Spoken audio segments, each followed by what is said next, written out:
Hey everyone, Big Mac here. Welcome back to Let's Play The Legend of Zelda. So as you guys might remember, in our last episode we had just finished Dungeon 2. I'm totally freaking out right now because I want to be looking at two screens at the same time, even though that's obviously not what I can do right now, unless I managed to develop so that one eye was looking at the TV screen and one eye was looking at the slightly delayed image through my capture card, and I was able to compensate the two of them into one cohesive message, even though despite the obvious lag that my capture card entails. Oh my gosh. Anyway, what stuff do I have? I need stuff. Okay. So I've got a lot of rupees right now. So actually, I'm trying to figure out where I can go, what I can do. Well, we could try and go back to level 8. That's obviously a possibility. I think what I will do instead is... oh man, I totally meant to kill you. Anyway. Levers!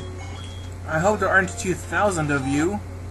Anyway, let's go ahead and pick up this piece of meat that we have here. The meat can be useful in theory. Unfortunately, most of the creatures that you can utilize it against, it's not really super duper helpful. What the meat will actually do is, if you can lay it down here in the middle of the road. Well, that was a bad example. Notice how the Octorocks aren't attacking me, really. I mean, for the most part, they are just staying gravitated toward the piece of meat. So in fact, that is... oh, we're off. I didn't know it wore off. There you go. I learned something new today, too. Anyway. Oh. Okay, so while we're in here, there's a lady, and she has nothing to say. So let's tell her something to say.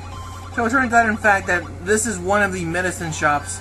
This is the old woman that the old man had been telling about. And the letter was like, "Dear Mary Ann, please provide potions for this young lad." I have no idea what the thingy said. But all of a sudden afterwards, yeah, she'll talk to you like you exist. She finally acknowledges that you exist. It's a nice feeling.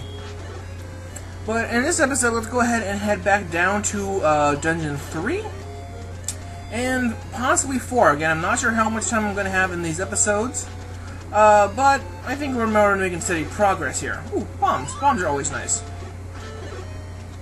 Of course, having gotten the skeleton key, I really don't need to be worried about checking every room in the dungeons, but I am in fact going to do that for this Let's Play. Or at least every room that I can find, if that makes any compensation. So in here we have a bunch of big blobs. I don't know what their technical name is. But the fact is, and with these guys, if you do not have the white sword, so if you just have the regular wooden sword, they'll actually split up into those smaller gels that we have seen in other dungeons before. So that's one of the incentives to actually pick up the white sword. That way it actually kills some enemies faster. And we will encounter other enemies like that as well over the course of this game. Die, you! Okay, I didn't actually have to kill you, but I wanted to because it made me feel good about myself. Anyway, there's a locked room down this way. I went to the rupees. I went to the rupees. That worked out a lot better than I was expecting it to. Again, fortunately, these red dark nuts are not too hard. There's the room. This following room actually has a staircase to somewhere. You do not have to kill the red dark nuts. I think even if you do kill them, all they leave you is a pack of bombs. So, since I'm already maxed out and everything, nothing to worry about. This is obviously the second day of my recording this LP. The first day I recorded parts 1 through 3. Yeah, you know what? I'm gonna kill you. You hurt me. You killed my brother. I mean, computer. No, I don't know. Again, the red ones are slower and easier to handle than their blue Dark Nut brethren. But yeah, like I mentioned, they get free bombs out of it. Yay! Not really all that exciting. Again, we have more bubbles. I don't know what they're actually called. But I'm not sure what color they're going to appear in the video. Okay, looks like they're staying more reddish in the video. That's fine. There's bombs if you kill all of the bats in here. We don't need them, though. That's okay. So we actually could have come to this door like a long time ago, just because it's the door up from like one of the earlier rooms that we were in. So, again, key there if you need it. But we don't need it! Ha ha ha! I am looking for the map and the compass, though. Those would be useful to find. We have the compass, obviously, but... Did you get the sword, man, from the... You get the sword from the old man on top of the waterfall, man? Homie? That Holmes is not my Holmes. I don't know what I'm talking about. Everything is kind of silly right now. Again, so technically we did not have to go this way at all. I mean, all there was one key out here for us to collect. Nothing too exciting in that sense. But we did get information about where the white sword was if we hadn't found it by this point. So I remember, like, the first time I actually played through this game, I was like, oh my gosh, I gotta go to the waterfall. I know where that is. And I trucked my way. Oh, there's the map. Sweet. For some reason, the audio kind of glitches out on the game a little bit when we are actually next to the boss room. I'm not sure why. I think just because I'm playing this on my retro entertainment system. You know, if you guys saw my review for that, I'm playing this on the retro right now, not my actual NES, but it's doing a fine enough job. I really haven't noticed any difference with this game, so. You know, it does play this one for sure. Let's see here. Finishing up in here. Aha! Haha, I stuck to the bubbles. That's kind of cute. It's like the bubbles made a little pathway for me to go through. We've already seen Manhandla, but in fact, so we do know how to deal with this guy. One massive bomb to the noggin. Yes! Yes, baby, that is how you do it. Yes, yes, yes. And we collected the Triforce. I forget what that symbol is. I think it's like a Japanese symbol for peace. I could be wrong, though. But naturally, the object that we had picked up in Dungeon 3 was in fact the raft. There are a couple of places in this game, or in the overworld, where we can use it. Not that many, to be honest, but it turns out one of them is right over this way. So I think I will deal with Dungeon 4 as well in this particular video.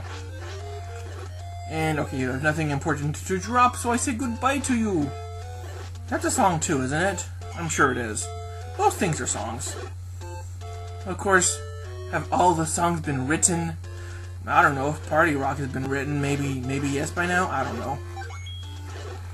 But, up here, you know, we saw this little thing right before. This is actually, yeah, we can scoot across the water onto this little other area right here, and this is in fact Dungeon 4. So, whoop-de-doo. Dungeon 4, again, I'm kind of surprised of some of the things that they have in Dungeon 4, and not surprised by others. I mean, they had a room, that room that we just went through, that is pretty much the exact same as the first room in Dungeon 1 that we went to, and yet nothing had changed. Now, remember when I said earlier that depending on what kind of sword you had, different enemies might do different things? Right there, these fires are perfectly... Whoa, okay, that was a weird noise that my computer made.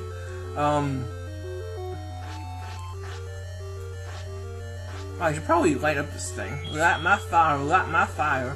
Oh, there you are. Whoa, hello, why are you making poppy noise, computer?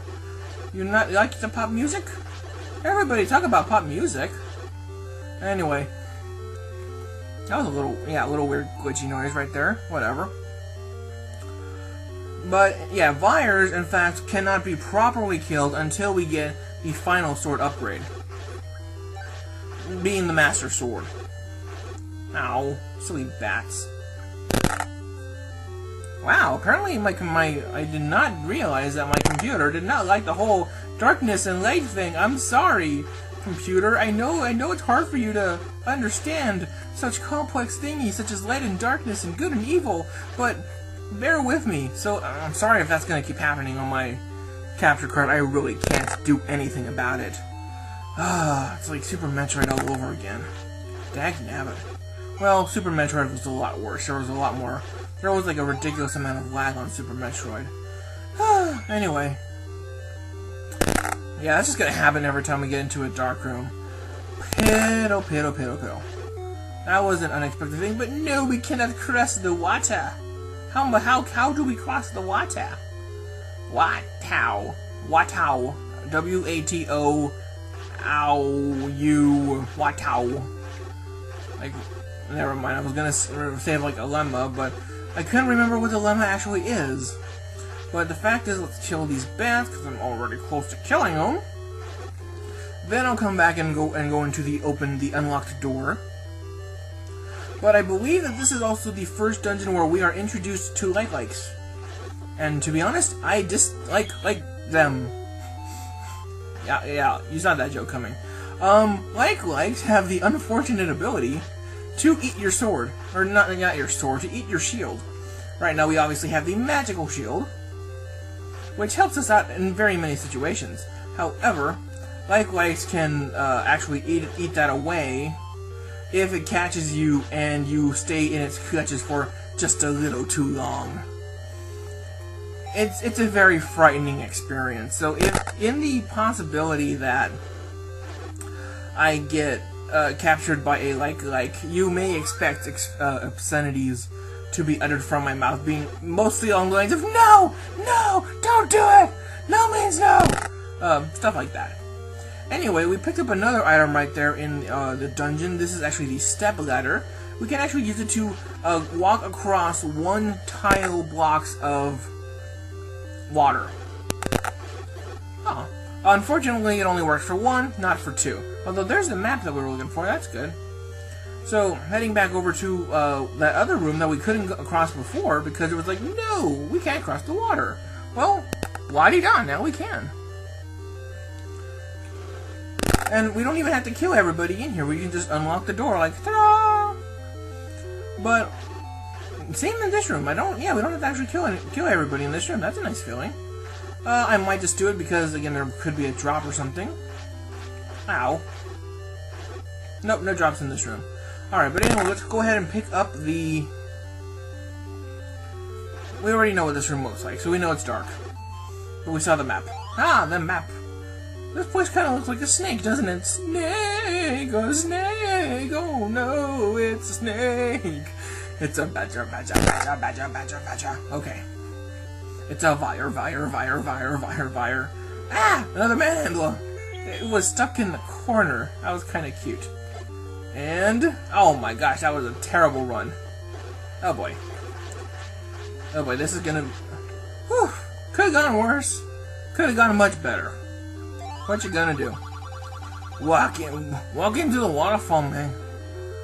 Again, that's a clue to help you find the 5th dungeon in this game, which you otherwise might not find, in all honesty.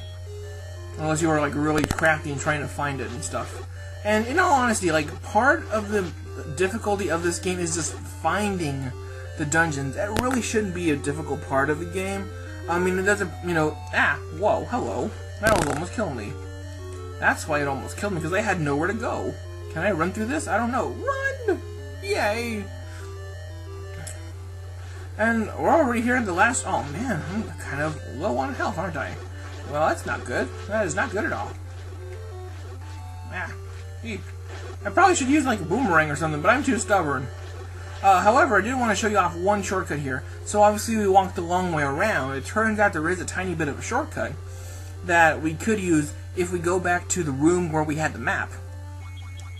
There's some rupees in here along the way too, just for good measure. But yeah, in fact, here are there's a shortcut that we can take here, so you don't have to battle Manhandla. Of course, you miss out on the information about going to the waterfall, which we might just do in the next episode. I haven't decided yet. Oh, why did I kill those guys? I'm so silly. That's a silly person. Alright. I totally didn't even think about that. Again, technically, if I needed to, I guess I could use my potion. But welcome to the battle with Gleeok. Gleeok is a two-headed dragon. Gleeok's not that bad, actually. You just gotta, you know, keep chopping at the heads, and eventually... you might take a couple hits, but this battle, in all honesty, it's not that bad. Just don't go gun-ho and being like, stabby, stabby, stabby, stabby, stabby. That's a recipe for death. However, we set out what we accomplished to do in this episode. We picked up the raft, we picked up the step ladder, and we completed dungeons 3 and 4. So this is going to be the end of part 4 of Let's Play The Legend of Zelda. This will be Big Mac saying later. Well, as soon as we get out of this thing a little bit. Now, later.